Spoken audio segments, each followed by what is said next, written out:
사랑하는 영락교회 지체들에게 주 안에서 평화 인사를 전합니다. 오늘은 2014년 7월 11일 목요일입니다. 오늘의 묵상 본문은 이사야서 7장 1절로 14절까지의 말씀입니다. 오늘 본문 말씀 이사야서 17장 1절부터의 말씀은 이렇게 시작합니다. 다메섹에 관한 경고라. 보라, 다메섹이 장차 성읍을 이루지 못하고 무너진 무더기가 될 것이라. 우리 15장 16절에서 이제 모압의 최후를 말씀하고 있는데, 다메섹에 관한 경고라. 근데 다메섹이 이제 이미 망한 것이죠. 예, 다메섹 수리아가 망한다. 예, 2절에 알로아의 성읍들이 버림을 당하리니 양무리를 치는 곳이 되어 양이 눕되 놀라게 할 자가 없을 것이며, 아로엘이라고 다메섹이 수리아를 상징하는 것이라면 아로엘은 이스라엘을 말하는 것이겠죠. 요단강의 동편 갓지파의 땅 아로엘의 성읍들이 버림을 당할 것이다. 양이 눕되 놀라게 할 자가 없을 것이며, 이 말씀이 재밌는 말씀이죠. 예. 양은 토끼와 더불어 이제 겁이 많기로, 대부분의 초식 동물들이 다 겁이 많죠. 예, 저희 동네에도 사슴들이 많이 살아요. 야생 사슴들이 사는데 사슴들이 겁이 진짜 많습니다. 항상 눈을 두리번 눈도 양 끝쪽에 달렸잖아요. 180도 떨어져 육식 동물일수록 이 시선이 좁죠. 예, 동물의 움직임을 입체적으로 파악해야 되니까 3차원으로 입체적인 파악이 중요하니까 이 미간의 거리가 좁습니다. 미간이 좁죠. 근데 이 초식 동물들은 빨리 적을 발견해서 도망가야 되잖아요. 그러니까 눈이 양 옆에 달렸죠. 이게 180도 떨어진 곳에 이렇게 달려 있습니다. 눈을 두리번 하는데, 이렇게 저희 그 사는 집 안에도 그 사슴들이 많이 살아요.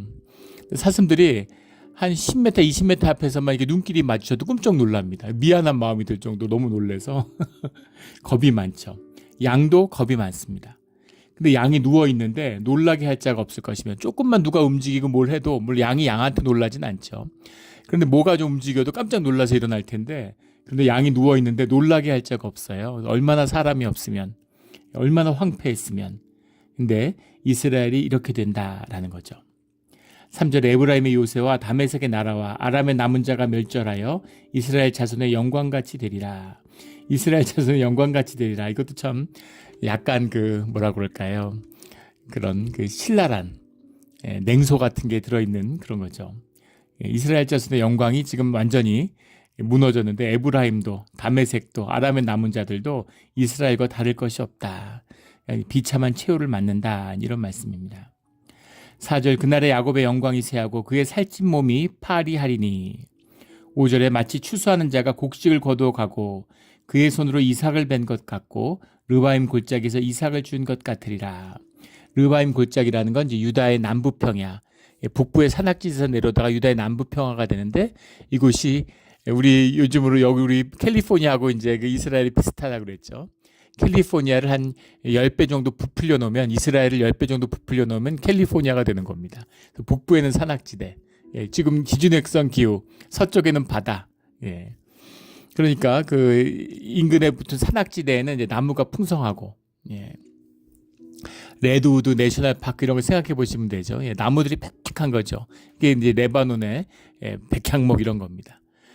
그런데 동부로 가면은 이제 그 사막지대가 되는 거죠. 요르단, 트랜스 요르단 지방 같은 데는 완전히 이제 수분이 없으니까 사막지대가 되고, 저도 물론 이제 이스라엘 가보진 않았습니다. 근데 이제 다큐나 지도 같은 걸 보면은 이제 아주 흡사한 걸 이제 보게 되죠. 근데 여기는 이제 99번 타고 내려가는 이제 그 동네인 거예요. 아주 그 곡창지대죠. 미국의 곡창지대고 세계적인 곡창지대입니다.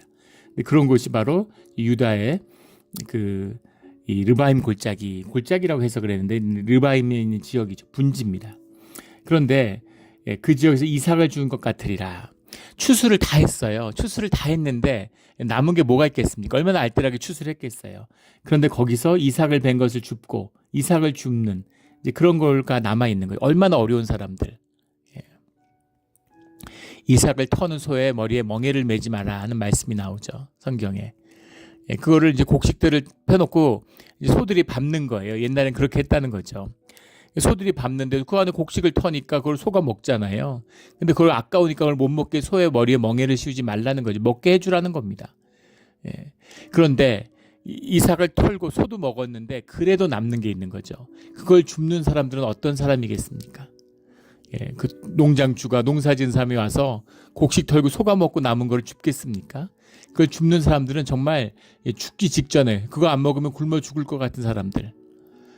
그리고 남의 밭에 와서 곡식 턴 걸 주워가는 게 얼마나 눈치 보이는 일이에요.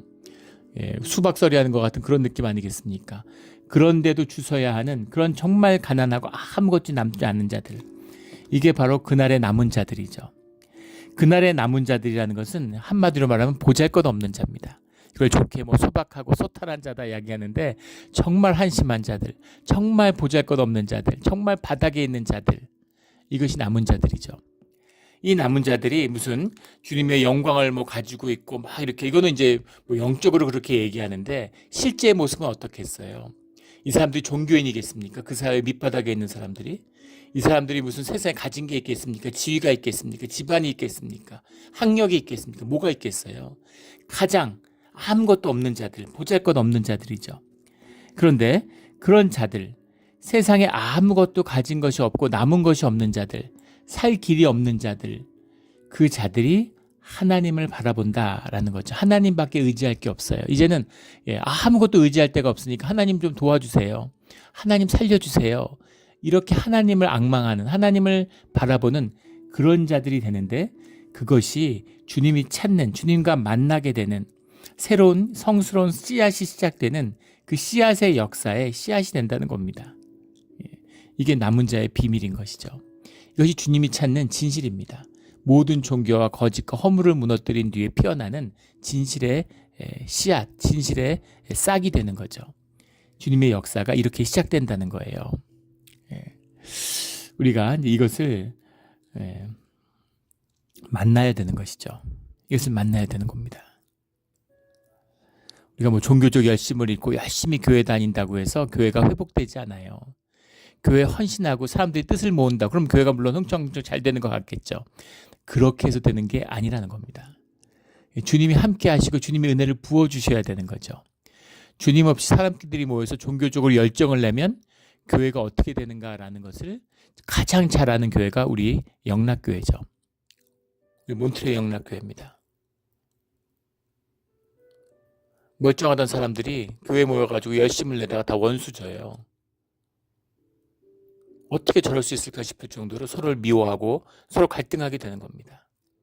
성령이 함께하지 않은 인간의 역사의 자연스러운 귀결이에요. 세상은 다 마찬가지입니다. 본질이 그러니까. 그래서 중요한 것은 종교에 열심을 내는 게 아니라 우리의 진실을 회복하는 겁니다. 소탈하고 소박하지만 남은 것이 없지만 주님과 하나 되는 역사가 거기서 시작되는 거죠. 6절에 그러나 그 안에 주울 것이 남으리니 감람나무를 흔들 때 가장 높은 가지 꼭대기에 과일 2-3개가 남은 같겠고 무성한 나무의 가장 먼 자리에 4-5개가 남은 같으리라. 이스라엘 하나님의 여호와의 말씀이니라. 그런데 그곳에 살 길이 있다는 겁니다. 살 수 있고 남은 자들이 살아남는다는 거죠. 죽음을 직면하는데 살 길이 열려요. 이게 성경에 흐르는 아주 중요한 섭리입니다. 근데 세상은 죽음을 외면해요. 죽지 않는다고. 마귀의 목소리는 하나입니다. 죽지 않는다는 거죠. 성경의 가르침은 하나죠. 반드시 죽는다는 겁니다. 반드시 죽는다는 그 죽음을 맞이하는 자들은 거기서 살 길이 열리는 거죠. 근데 재밌게도 절대로 죽지 않는 자들은 죽음을 외면해요. 왜냐하면 죽음은 실제니까. 실체니까, 본질이니까. 죽음 죽지 않는다는데 죽음을 외면하는 겁니다. 죽음을 외면하니까 삶의 가치가 아무것도 없는 거죠. 남는 것은 허무밖에 없는 거예요. 결국은 죽게 되면서. 무가치하고 허무한 삶으로 죽음을 맞이하는 게 세상의 귀결입니다. 그러나 반드시 죽는다는 그 죽음을 맞이하는 자들은 그 안에서 부활을 만나게 되는 거죠. 생명의 가치를 누리게 되는 겁니다. 기가 막힌 주님의 섭리죠. 우리 섭리 가운데 주님의 길을, 남은 자의 길을 택하는, 택함을 받는 그런 우리 모두가 되기를 주의 이름으로 축원합니다. 7절에 그날에 사람이 자기를 지으신 이를 바라보겠으며 그의 눈이 이스라엘의 거룩한 이를 뵙겠고 7절의 말씀이 오늘 17장에서 가장 중요한 말씀이죠. 그날에 그 심판의 날에 그 주님의 날에 사람이 자기를 지으신 이를 사람이라고 했어요. 이 표현이 기가 막힌 표현이죠. 아담이잖아요. 하아담 하는 아담이 자기를 지으신 이 창조주죠를 바라보겠으며 바라보겠으며라는 말이 이쉐흐라는 말인데 이 말이 이제 샤라는 말이죠. 샤, 원형이 샤입니다. 샤라는 말이 그 성경 묵상을 이제 많이 하는 분들은 딱 와닿는 말씀이 있죠. 창세기 4장 4절 5절에 나오는 가인과 아벨의 제사에서 가인의 제물은 받지 않았고 아벨의 제사는 받았다 할 때 받는다라는 말이 샤라는 말입니다. 그러니까 이 말씀의 원뜻은 뭐예요? 그날에 그 심판의 날에 남은 자들은 창조주에게 받음이 된다. 창조주에게 연락이 된다. 이런 말입니다. 이게 비밀인 거예요. 주님이 받으셔야 되는 겁니다. 내가 뭘 했다고 받는 게 아니라 우리의 진실이, 내가 진실하고 싶다고 진실해지나요? 네, 진실하고 싶다고 진실해집니까? 우리의 진실이 뭔지를 몰라요. 내가 껍데기로 살았는데, 나뭇잎 치마로 살았는데, 부모로부터 태어나서 젖을 먹으면서 배운 게 세상에 거짓으로 사는 것밖에 배운 게 없는데 내 진실이 도대체 뭡니까? 내가 진실하려고 노력하는 것 같고 진실한 것 같고 거짓말도 안 하고 나쁜 짓도 안 하고 그래도 괜찮은 것 같은데 내 진실이 뭔지를 주님을 만나야 알 수가 있는 겁니다. 그 주님을 만나는 과정이 광야의 길이고 고난의 길이에요. 그래서 나는 괜찮은 사람인 줄 알았는데 아니구나. 난 착한 줄 알았는데 아니구나. 나는 멋진 줄 알았는데 아니구나 라는 진실을, 내 삶의 진실을 만나게 되는 겁니다. 거기서 주님을 만날 때 진실하지 않아도 멋지지 않아도 되는구나. 잘나지 않아도 되는구나. 자랑거리 없어도 되는구나. 그 진실을 만나게 되는 거죠. 그게 우리 생명의 비밀이에요. 우리 기도의 비밀입니다. 주님 앞에 서는 거잖아요. 그래서 우리 껍데기를 갖고 나오죠. 우리의 그 진심이니까 우리의 진심이 우리의 진실은 아니죠. 뭐 아이들 좋은 학교 보내게 해달라, 비즈니스 잘 되게 해달라, 뭐 건강하게 해달라, 뭐 이런저런 많은 것들을 갖고 나옵니다. 근데 그것이 정말 절실하게 주님 앞에 나와서 그걸 절실히 기도하면서 주님 앞에 서게 될 때 그때 그 내가 들고 나온 껍데기가 뭔지를 내가 만나게 되는 거죠. 기도라는 게 자라나고 생명이 자라나야 되는 거예요. 기도를 10년, 20년 했는데 기도를 안 하는 사람은 뭐 얘기할 것도 없죠. 기도를 했는데 기도가 자라지 않는다. 이것은 뭔가 깊이 점검해 봐야 할 문제입니다. 종교인의 기도 같은 건, 남들 보라고 하는 기도, 흉내내는 기도, 이런 건 100년, 1000년을 해도 아무 의미가 없죠. 오히려 안 하는 게 나아요. 믿음이 없고 신앙이 없는데 종교의 언저리, 종교 만들고 종교의 의를 쌓고 주님 앞에서 얼쩡거리면 오히려 큰 벌을 받게 되죠. 자기를 지으신 이를 바라보겠으며 기가 막힌 말씀입니다. 세상에 거지돼 갖고 이삭이나 죽으며 살고 있는데 그런데 주님이 그 사람을 남은 자를 받으시는 거죠. 창조주의 역사, 아벨과 함께했던 역사가 일어나는 겁니다. 그의 눈이 주님이 받으셨으니까 그의 눈이 이스라엘의 거룩하신 이를 뵙겠고라는 말이 트레이나흐라는 말인데 트레이나흐라는 말이 라흐 그 중간에 있는 라흐라고 하는 말, 이 말이 이제 원형이에요. 이 말은 이제 존경스럽다라는 뜻이 들어 있습니다. 바라보는데 경외의 눈빛으로, 존경의 눈빛으로 바라보게 되는 거죠. 주님과의 관계가 회복된 거예요. 그 말씀을 하고 있는 겁니다. 기가 막힌 말씀이죠. 주님은 나를 받아주시고 주님이 나를 받아주시니까 나와 주님과의 관계가 회복된 거죠. 이게 회복되니까 경외의 눈으로, 존경의 눈으로, 사랑의 눈빛으로 바라보게 되는 거예요. 이겁니다. 관계가 회복된 거예요. 엄마하고 이제 딸 얘기 여러 번 나눴는데 기억하시는 분들 있을 겁니다. 어머니 학교하고 한국에 있을 때 집사님이 평생 엄마하고 싸웠는데 고마운 거 알죠? 엄마가 혼자 돼서 자식들을 어떻게 키웠는지 알아요. 근데 엄마하고 지내기가 힘든 겁니다. 엄마 때문이지. 엄마가 어떻게 거칠고 엄마는 왜 그렇게 말을 저런 식으로 하고 엄마는 성격이 왜 저러고. 그런데 내 마음이, 내 심령이 회복되고 나니까 그 어머니가 사랑스러운 거죠. 그래서 그 어머니를 바라보고 손을 꼭 잡았는데 통곡이 터지는 겁니다. 모녀가 같이 우는 거죠. 이것이 회복이고 이것이 관계입니다. 주님을 바라보는 거예요. 주님을 바라보는 겁니다. 이게 남은 자의 비밀이에요. 이것을 회복하는 겁니다. 무슨 교회 건축하고 사람 모으고 프로그램 돌려가지고 명성과 명예를 얻고 무슨 막 스타같이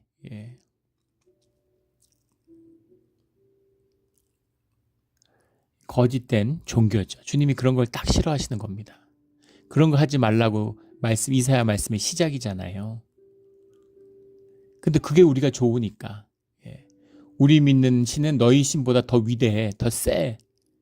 주님이 얼마나 창피하시겠어요. 자식끼리 싸우는데 첫째가 우리 아버지는 너희 아버지보다 더 나아 이러면은 다 내 자식인데. 8절에 자기 손으로 만든 제단을 바라보지 아니하며 자기 손가락으로 지은 아세라나 태양상을 보지 아니할 것이며. 아세라나라는 건 이제 아수르를 상징하는 거죠. 태양상이라는 건 이제 애굽을 상징하는 거죠. 늘 세 개의 문명이잖아요. 메소포타미아 문명과 나일강의 문명인데 그 사이에 끼어 있어요. 가나안 지역은. 그러니까 항상 양쪽의 눈치를 봐야 되는 거죠. 그게 우상 숭배의 뜻이잖아요. 그런데 그것을 더 이상 바라보지 않아요. 이것이 남은 자의 비밀입니다. 주님과 함께하는 자의 비밀이에요. 세상의 거짓을 다 드러내고 보는 시각이 바뀌고 나니까 그러니까 이제 세상과는 다른 삶을 살게 되는 것이죠. 애굽과 야곱이 애굽에 갔을 때 요셉을 만나러 기근이 들어서 먹을 게 없어서 밥 얻어먹으러 갔잖아요. 그런데 애굽의 그 왕을 바로를 만나러 들어가서 바로를 축복합니다. 축복해주고 나와요. 바로가 세상의 신인데 땅의 신인데 세상에 가장 존귀한 자인데 야곱 따위가 어떻게 바로를 축복합니까? 근데 축복하죠. 축복의 사람이니까. 주의 자녀니까. 주님의 말씀이니까. 세상은 너희가 축복해야 될 대상이야. 바라봐야 할 대상이 아니라 동경하는 대상이 아니라 너희가 거기다 헌신해야 되는 대상이 아니라 그냥 축복해줘야 되는 품어야 되는 그런 대상인 거죠. 그것이 아수르와 애굽의 모습인 겁니다. 그것과 싸우는 것도 말도 안 되는 소리죠. 뭘 싸웁니까? 주님이 마귀하고 싸우는 줄 아는 그 사람들이 오순절계통 이런 분들 보면 맨날 영적 전쟁을 하잖아요. 영적 전쟁은 내가 내 내면에서 하는 거지 주님이 무슨 마귀랑 싸울 일이 뭐가 있습니까? 주님이 임재하면 마귀는 도망가서 사라져버려요. 주님이 부르지 않는 이상은 앞에 못 나타납니다. 그런 거죠. 그런 나의 본질이 나의 진실이 회복된 겁니다. 존귀한 자가 된 거예요. 그래서 주의 자녀는 이런 존귀함을 누립니다. 세상에 어떻게 할 수 없는 그런 높은 자부심과 그런 사랑이 넘치는 겸손하고 인내하고 조용하고 그런 사람이 되는 거죠. 자기를 드러내고 자랑할 것이 없으니까. 우리 깊은 비밀이 우리의 신앙의 자리 가운데 풀리는 우리 모두가 되기를 주의 이름으로 축원합니다. 그 파크 애비뉴라고 하는 이제 소설이 있죠. 예전에 베스트셀러도 되고 미국에서 지금 이름은 기억이 안 나는데 그 지은 사람이 예일대학교 인류학 박사인가 그렇습니다. 제3세계에서 아이들을 키우게 돼요. 주인공이. 그런데 제3세계에서 아이들을 키우니까 아이들이 이제 교육 환경이 열악하잖아요. 그 인류학 하는 사람들은 제3세계 같은 데 가서 사니까. 그래서 애들이 이제 좀 잘하니까 제대로 공부를 시키기 위해서 돌아오는데 그 뉴욕에 파크 해변으로 이사를 오는 거죠. 그게 의미하는 건 이 사람도 예일대에서 공부하고 그렇게 연구하러 세계를 다니고 먹고 사는 걱정은 떠난 사람이다. 집이 잘 사는 집안 출신이라는 걸 알 수 있죠. 파크 해변이가 비버리 힐즈 이런 것처럼 에덜턴 이런 것처럼 이제 미국의 부촌의 상징 같은 곳이잖아요. 파크 해변으로 이제 이사 와서 집을 살 정도니까 굉장한 이제 재력가 집안이겠죠. 근데 그런 사람조차도 거기가 사는데 얼마나 그 이질적인가 하는 걸 보여주는 거예요.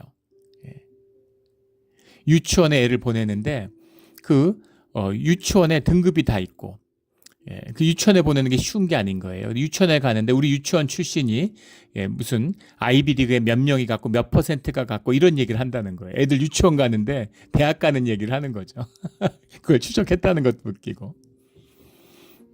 쇼핑몰에 가는데 거기 이제 사람하고 마주 오는데 양보를 안 하는 거예요. 미국 사람들이 누구나 이렇게 비켜주잖아요. 익스큐즈 미 그러고 비키고 이러죠. 미국 사람들이 그건 잘하죠. 비키는 사람이 없어. 양보를 안 해요. 마주 가다가 자기가 비키게 되는 거 상대방이 안 비키니까. 자기가 비키는데 마주 오는 사람이 그 아주 묘사를 그렇게 세부적으로 해놨는데 이렇게 자기를 이렇게 필급 보면서 피식 웃더라는 거죠. 근데 그 웃음 속에 약간의 그 모멸감, 그러니까 조롱감이랄까, 너 따위가 이런 게 들어있는 거죠. 그러면서 자기 백을 가슴으로 살짝 들어서 보여주면서 지나갔다는 거죠. 근데 그 백이 이제 버킨 백이라는 거예요. 네, 들어보셨습니까?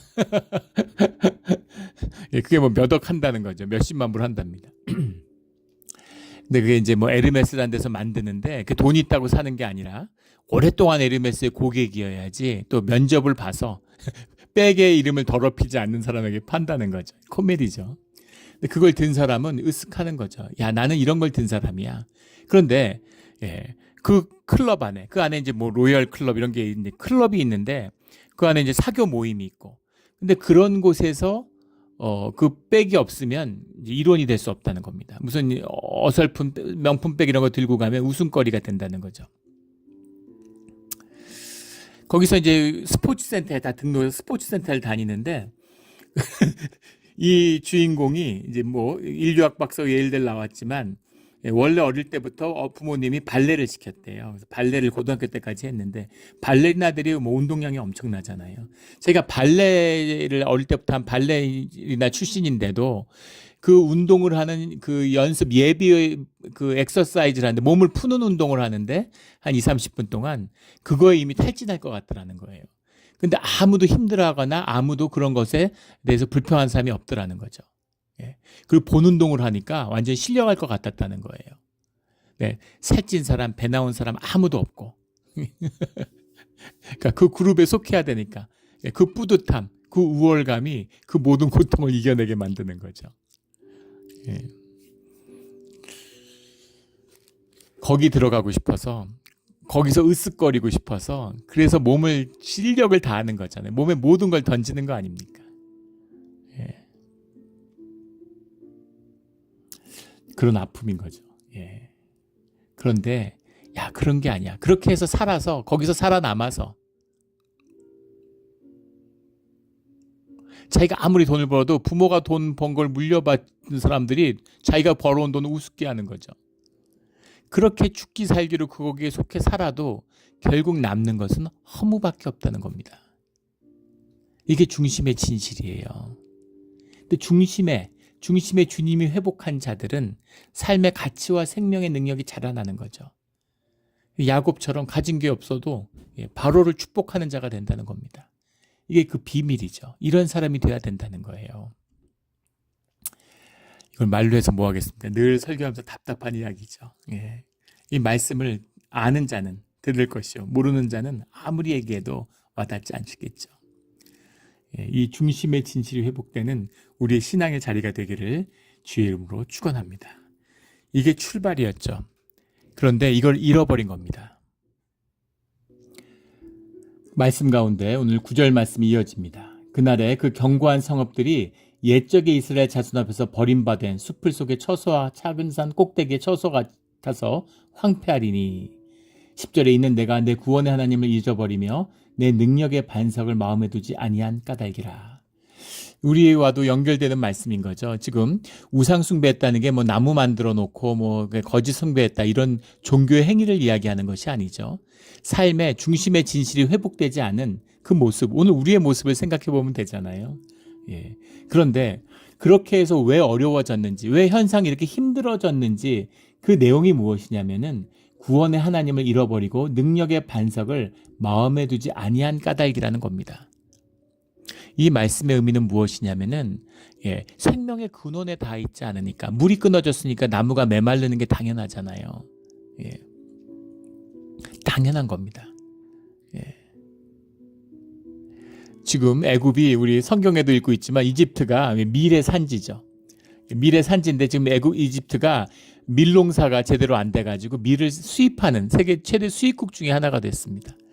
그래서 애굽은 왜 밀농사가 안 될까? 역사적으로 항상 풍요의 땅이었는데 그게 에스완 댐 때문이라는 거잖아요. 농사를 잘 지려고 에스완 댐에다 물을 가뒀는데 댐에 물을 가두니까 예전에는 토지가 비옥한 토지였죠. 그 나일강의 그 삼각지대가 비옥의 상징이었는데 이 수단 지역부터 이제 에티오피아 여기서부터 모든 그 유기물들을 다 끌고 내려간 나뭇잎부터 벌레 죽은 것부터 뭐 물고기의 시체부터 그렇게 다 유기물이 돼갖고 그 비료를 갖고 가다가 그게 범람해서 물을 주면 그 유기물들이 풍부한 물을 주니까 자연 비료인 거 농사가 잘 됐던 거죠.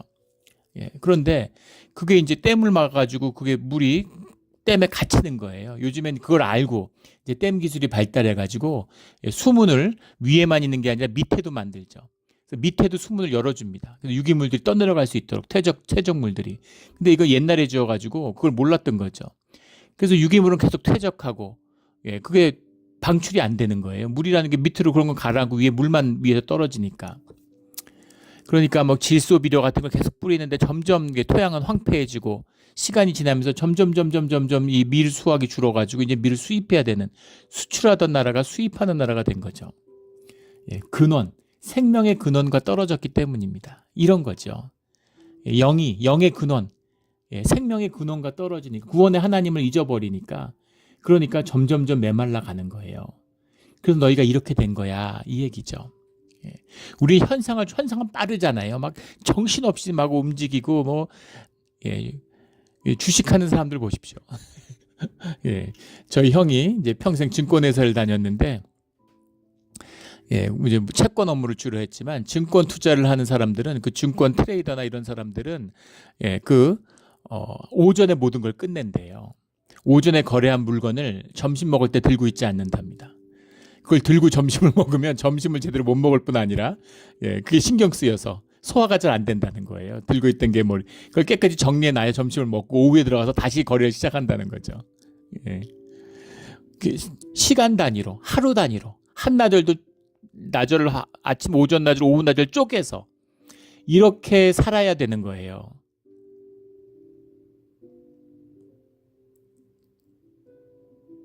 이렇게 살아야 되는 것이 현상을 쫓는 삶입니다. 그러니까 현상의 사람들은 어때요? 빨리 돼야 되는 거예요. 급하게 돼야 되는 거예요. 당장 좋아지고 당장 어떻게 돼야 되는 거예요. 그런데 섭리의 역사라는 건 밑에 물이 흐르는 근원의 물이 흘러가는 것 같은 거, 물결 치는 게 아니라 깊이 흘러가는 물결 같은 거죠. 그래서 결국은 그 섭리에 이르는 마치 강물이 흘러서 바다에 이르는 것처럼 그렇게 될 수밖에 없는 곳으로 가는 거죠. 그래서 구원의 하나님 능력의 반석을 마음에 두지 아니한 까닭에 결국은 이스라엘도 유다도 이렇게 되었다 이런 말씀인 거죠. 그런데 주님이 망하게 하려고 너 나하고 관계가 멀어지더니 이렇게 됐네 이런 얘기 부모의 마음이잖아요. 안타까움이죠.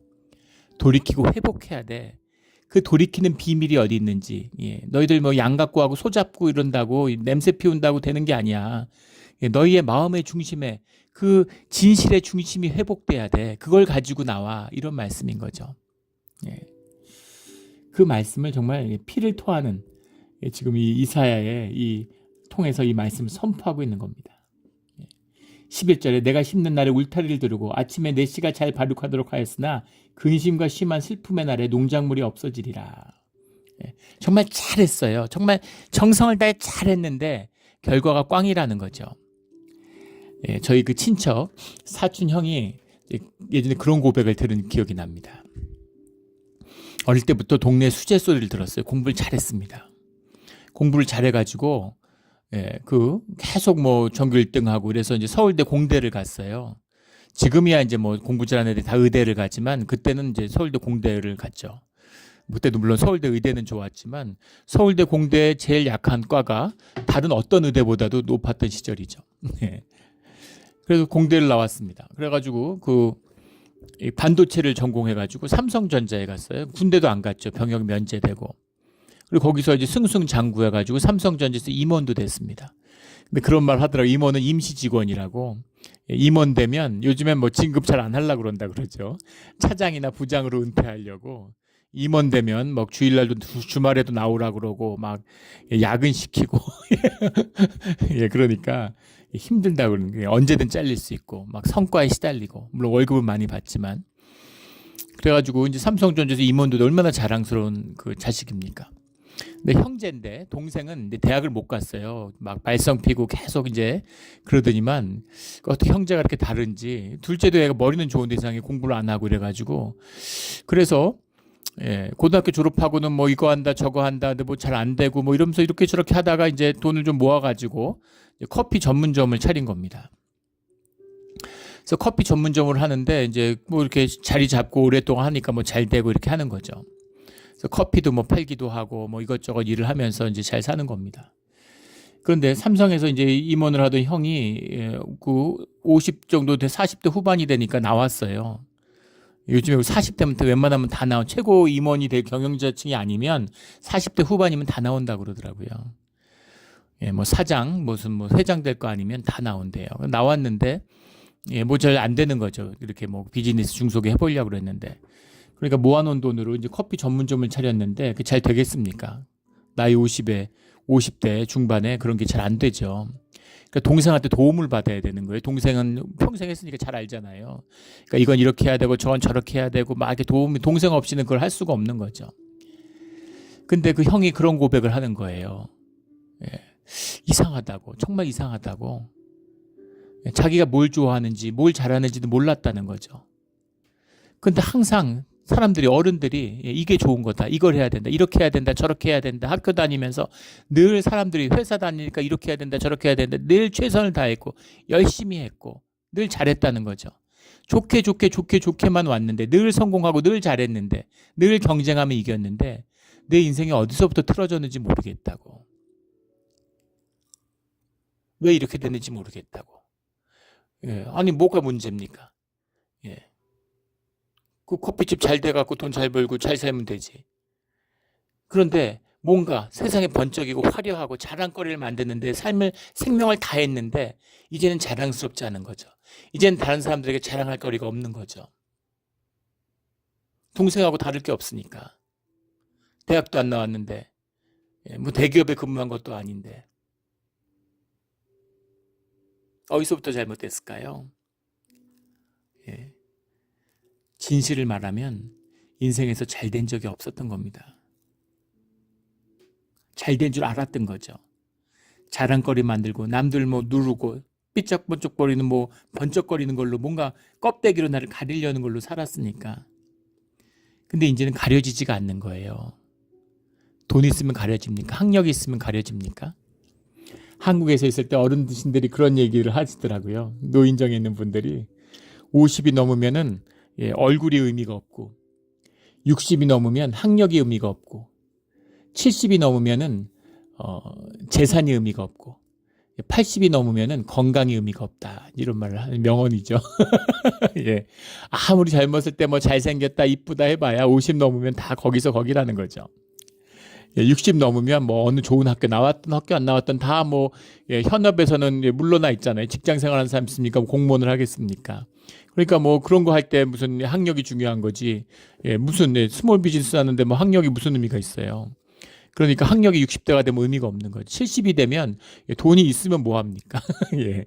뭐 좋은 음식을 먹겠습니까? 무슨 좋은 뭐 여행을 다니겠습니까? 예. 저도 이제 50대 중반인데 이제 여행 가는 게 좋지가 않아요. 힘듭니다. 예, 어디 가는 걸 좀 꺼리게 돼요. LA만 갔다 와도 후유증이 며칠 갑니다. 근데 뭐 어딜 가겠어요. 예. 하물며 70대가 되면 어떻겠습니까? 예, 그리고 뭐 돈이라는 게 별 의미가 다 아는 거죠. 이제 돈이라는 게 별 의미가 없다는 거를. 예. 돈 100억 있으나 1000억 있으나 아무 차이 없다는 걸 아는 거예요. 80대가 되면 뭐 건강하나 건강하지 않으나 몸들이 다 약하잖아요. 예, 조심해야죠. 예, 식사도 조심해서 하고 운동도 조심해서 하고 그런 나이가 된다는 거죠. 근데 문제는 뭐냐면 이게 바로 진실이라는 겁니다. 예, 그래서 인생 가운데 내 삶을 내 몸으로 살았던 내 삶이 나잖아요. 그걸 소중하게 가꾸며 산 사람들은 그 안에 기쁨과 성취와 감사와 은혜가 넘치는 거죠. 근데 남들 자랑하고 남들 짓밟고 세상 자랑거리 만드는 걸로 산 사람들은 남는 게 그게 다 썩어버렸으니까 허무함밖에 없는 거죠. 허무함밖에 없는 거예요. 예. 그 마사 뭐죠? 살림의 여왕 그래가지고 그 얼굴이 동안이죠. 미국 할머니잖아요. 지금 나이가 80대 중후반쯤 됐죠. 예, 그런데 그 돈으로 이제 젊음을 유지하겠다고 돈에 몸에다가 수백만 불을 투자한다는 거죠. 예.